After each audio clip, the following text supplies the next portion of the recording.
Relancer une économie égyptienne exsangue, c'était la priorité affichée le 3 juillet dernier par les militaires de retour au pouvoir.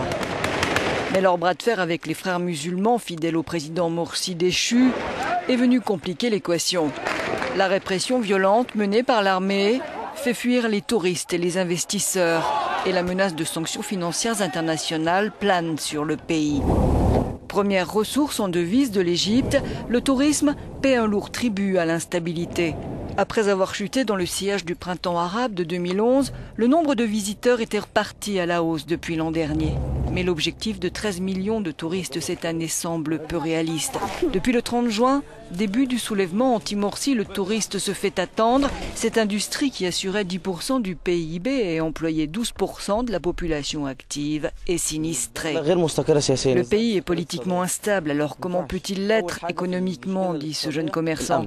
Le problème à résoudre pour l'économie, c'est la sécurité. Alors le tourisme reviendra.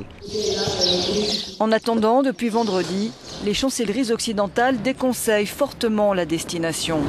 Les tours opérateurs ont suspendu tous les départs jusqu'à fin août. Alors que l'inflation galopante s'apprête à dépasser les 13%, le travail se fait rare. Officiellement, le chômage touche 12% de la population active, un taux qui dans les faits dépasserait 18%. Et l'emploi menace de se dégrader. La semaine dernière, l'instabilité a conduit de nombreuses entreprises occidentales à suspendre provisoirement leurs activités. Ce fut le cas de l'américain General Motors, du britannique Shell ou encore du suédois Electrolux. Des milliers d'Égyptiens se retrouvent au chômage technique. Les finances publiques de l'Égypte, qui plus est, sont en piteux état.